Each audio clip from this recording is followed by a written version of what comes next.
ஒரு நாட்டின் அரசன் தன் மனைவியின் மீது உயிரை வைத்திருந்தான். தன் மனைவியிடம் கண்மூடித்தனமான அன்பை வைத்திருந்ததால் தன் மனைவி எதை செய்ய சொன்னாலும் அதில் உள்ள நியாயம் தர்மங்களை பார்க்காமல் தன் மனைவியின் கோரிக்கைதான் முக்கியம் என்று எதையும் செய்துவிடுவான். ஒரு முறை தன் தோழிகளிடம் மகாராணி அந்தப்புரத்தில் விளையாடி கொண்டிருக்க அப்போது அந்த வழியாக வந்த பறவை ஒன்று மகாராணியின் தலையை கொத்திவிட்டு சென்றது. வலி தாங்க முடியாமல் மகாராணி அலறிக்கொண்டே கீழே அமர்ந்தாள். அதை கவனித்த அரண்மனை தோழிகள் மகாராணியை பார்த்து சிரிக்க மகாராணிக்கோ கோபம் தலைக்கேறியது. உடனே அரசரை அந்தப்புரத்திற்கு வரவழைத்து, அரசே, என்னை ஒரு பறவை தலையில் கொத்தி காயப்படுத்திவிட்டது. ஆனால் அதைவிட என் தோழிகள் முன்னால் அவமானப்பட்டது என் மனதில் இன்னும் அதிகமான வலியை தருகிறது. உடனே அந்த பறவையை பிடித்து அதற்கு மரண தண்டனை விதியுங்கள் என்று தன் கோரிக்கையை அரசனிடம் தெரிவித்தாள். மகாராணியே, 5 அறிவு ஜீவன், தெரியாமல் செய்த தவறுக்கு ஏன் இவ்வளவு கோபம்? இந்த முறை அதை மன்னித்து விடலாமே என்று அரசன் கூற, இல்லை இல்லை, மன்னிப்பதற்கான வாய்ப்பே இல்லை. அதை கொன்றால் மட்டுமே என் மனம் அமைதி அடையும் என்று மகாராணி பிடிவாதமாக இருந்தாள். இனி பேசுவதில் பயனில்லை என்பதை புரிந்து கொண்ட அரசன், சரி, உங்களை எந்த பறவை காயப்படுத்தியது என்று கேட்க, இருள் சூழ்ந்த நேரம் என்பதால் சரியாக கவனிக்க முடியவில்லை என்று மகாராணி கூறினாள். இப்படி கூறினால் எப்படி? எந்த பறவை என்று அடையாளம் தெரியாமல் எப்படி தண்டிப்பது என்று அரசன் யோசிக்க, மகாராணியோ சிறிதும் யோசிக்காமல், அரசே, நம் நாட்டில் இருக்கும் அத்தனை பறவைகளையும் சிறைபிடித்து மரண தண்டனை விதியுங்கள் என்று மகாராணி கூற, அதை கேட்டதும் அரசர் அதிர்ந்து போனார். ஒரு பறவை செய்த தவறுக்கு நாட்டில் உள்ள அத்தனை பறவைகளையும் அழிப்பதா? இது மூர்க்கத்தனமான செயல் என்று அரசன் வாதிட்டான். ஆனால் மகாராணி தான் எடுத்த முடிவில் உறுதியாக இருக்க, இனி பேசி எதுவும் நடக்கப் போவதில்லை என்பதை புரிந்து கொண்ட அரசன் நாட்டில் உள்ள வேடர்களை வரவழைத்து பறவைகளை பிடிக்குமாறு உத்தரவிட்டான். 1 வார காலமாக வேடர்கள் நாட்டில் இருந்த 3/4வாசி பறவைகளை பிடித்து சிறையில் இன்னும் ஓரிரு நாட்களில் அத்தனை பறவைகளையும் பிடித்துவிடலாம். அதற்கு பிறகு தண்டனை தரலாம் என்று அரசன் அரசியிடம் ஆறுதல் சொல்லிக்கொண்டே இருந்தான். வேடர்களுக்கு பிடிபடாமல் கருடனின் பாதுகாப்பில் இருந்த சில பறவைகளும் தாங்களும் இனி சில நாட்களில் பிடிபட்டு விடுவோம், அதற்குள் ஏதேனும் செய்து எங்களை காப்பாற்று என்று கருடனின் தங்கள் கோரிக்கைகளை முன்வைத்தன. வெகு நேரம் யோசித்த கருடன் மனைவியின் பேச்சை கேட்டு முட்டாள்தனமாக நடந்து கொள்ளும் அரசனிடம், கருணையை இனி நாம் எதிர்பார்ப்பது முட்டாள்தனம். இனி நம்மை படைத்த இறைவன் மட்டுமே நமக்கு துணை என்று இறைவனிடமே இதற்கு உபாயம் தரும்படி பிரார்த்தனை செய்தது. கருடன் முன் தோன்றி இறைவன், கருடா, உன்னுடன் இருக்கும் பறவைகளையும் வேடர்களின் வலையில் சிக்கிக்கொள்ள ஆணையிடு. அதற்கு முன் நான் சொல்கின்ற ரகசியத்தை அவர்களிடம் கூறு.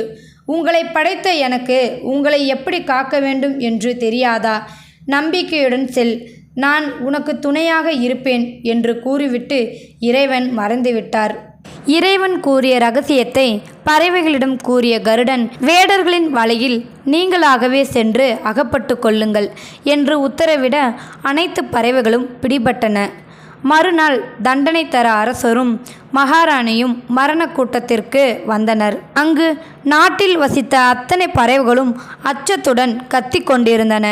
அப்போது, உங்களில் யாரோ ஒரு பறவை செய்த தவறுக்கு அத்தனை பறவைகளுக்கும் இன்று மரண நாள் குறிக்கப்பட்டுள்ளது. அதற்கு முன் உங்களுக்கு ஏதேனும் ஆசைகள் இருந்தால் கூறலாம் என்று அரசன் கேட்க, ஒரு சிட்டுக்குருவி அரசனின் முன்னால் வந்து, அரசே, எங்கள் பறவைகளின் தலைவன் ஒரு சிறிய பிரச்சனையை தீர்த்து வைக்க பக்கத்து நாட்டிற்கு சென்றுள்ளார். இன்னும் சிறிது நேரத்தில் வந்து விடுவார். அவர் வந்ததும் அவரை ஒரு முறை நாங்கள் பார்த்து கொள்கிறோம்.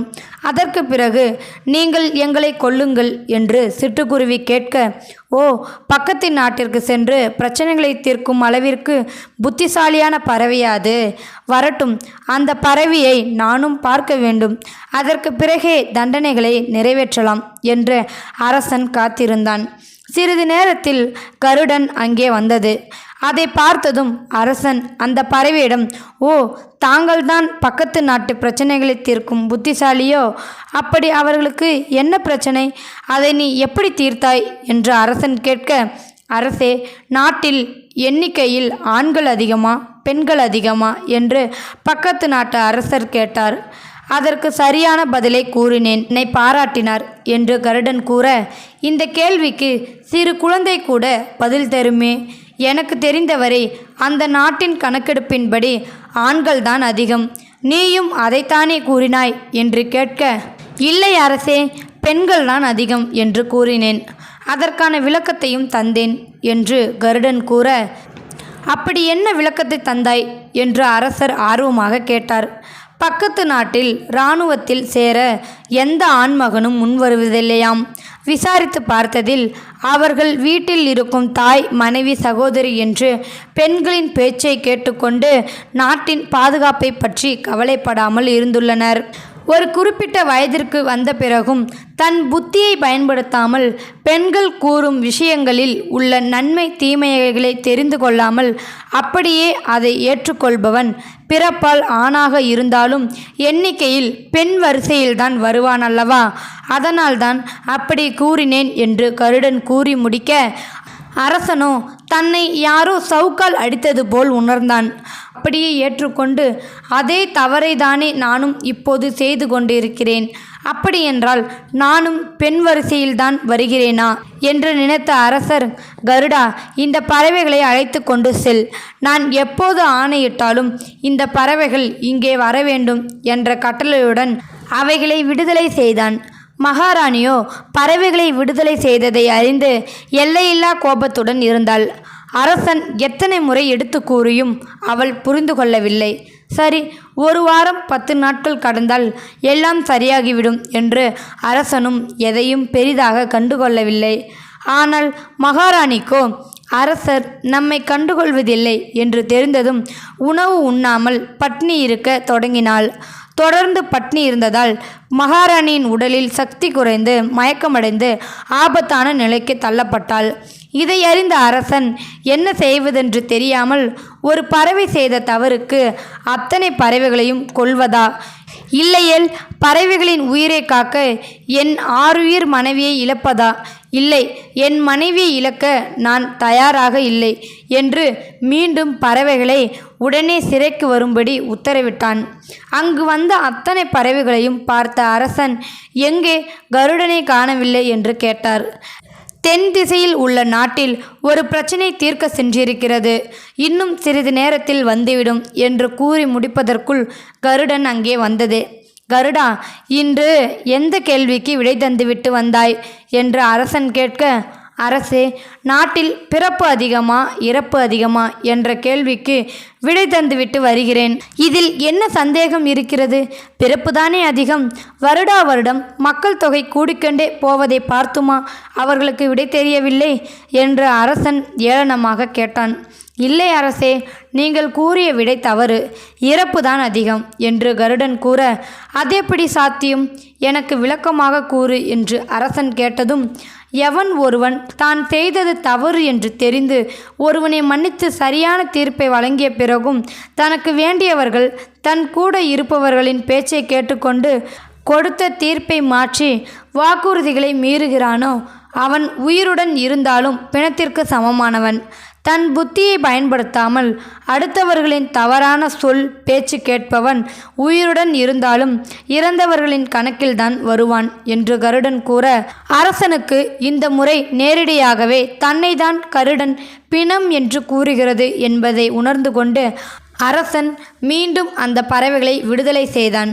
இந்த முறையும் பறவைகளை விடுதலை செய்ததை அறிந்த மகாராணி, அரசே, என் மீது உங்களுக்கு அன்பு துளியளவும் இல்லை. அப்படி இருந்திருந்தால் அந்த பறவைகளை இத்தனை முறை மன்னிப்பீர்களா? இதுதான் நான் உங்களுக்கு தருகின்ற கடைசி அவகாசம். இந்த முறை நீங்கள் அந்த பறவைகளுக்கு மரண தண்டனை தரவில்லை என்றால் நான் அக்னியில் இறங்கி என் உயிரை மாய்த்து கொள்வேன் என்று உறுதியாக கூறிவிட்டாள். அரசன் மிக பெரும் தர்ம சங்கடத்திற்கு ஆளானான். இல்லை, யார் எப்படி வேண்டுமானாலும் சொல்லட்டும், இந்த முறை நிச்சயம் பறவைகளை கொன்று என் 6 உயிர் மனைவியை காப்பாற்றிக் கொள்வேன் என்று உறுதி எடுத்துக்கொண்டு பறவைகளை மீண்டும் சிறைக்கு வரும்படி உத்தரவிட்டான்.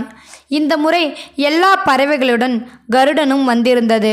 கருடனை பார்த்து எதையும் கேட்கக்கூடாது என்று இருந்த அரசன் கருடனை பார்த்ததும், இன்று எந்த கேள்விக்கு விடை தந்தாய் என்று தன்னையும் அறியாமல் கேட்டுவிட்டார். அரசே, இன்று ஒரு பெரிய கேள்வியுடன் வந்திருக்கிறேன். நம் நாட்டில் முட்டாள்கள் அதிகமா புத்திசாலிகள் அதிகமா என்று கருடன் கேட்க, இதில் என்ன சந்தேகம், நம் நாட்டில் புத்திசாலிகள் தான் அதிகம் என்று பெருமையாக அரசன் கூறினான்.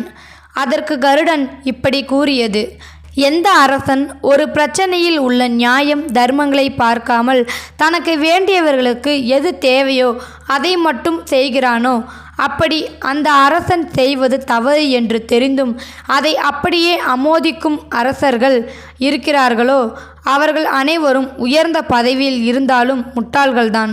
கண்மூடித்தனமான அன்பிற்காக நன்மை தீமைகளை உணராமல் தனக்கு வேண்டியவர்களுக்கு சாதகமாக நடந்து கொள்ளும் அத்தனை பேரும் முட்டாள்தான்.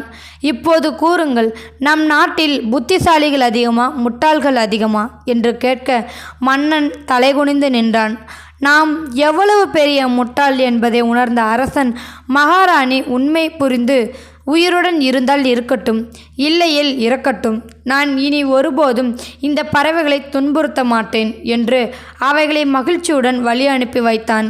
ஒருவரின் மீது நீங்கள் காட்டும் அன்பு முட்டாள்தனம் அல்ல, ஆனால் அளவு கடந்த முட்டாள்தனமான அன்பை மட்டும் ஒருவரின் மீது வைத்து விடார்கள். நீங்கள் வைக்கும் அன்பு இன்னொரு மகிழ்ச்சியான உலகத்தை உருவாக்க வேண்டுமே தவிர இன்னொருவரின் மகிழ்ச்சியை உலகத்தை அளிக்கும் அளவிற்கு முட்டாள்தனமாக இருந்துவிடக்கூடாது. இந்த வீடியோ உள்ள கருத்து உங்களுக்கு பிடிச்சிருக்குன்னு நினைக்கிறேன். பிடிச்சிருந்தால் லைக் பண்ணுங்கள், ஷேர் பண்ணுங்கள், கமெண்ட் பண்ணுங்கள், மறக்காமல் சப்ஸ்கிரைப் பண்ணுங்கள். தேங்க்யூ ஃபார் வாட்சிங்.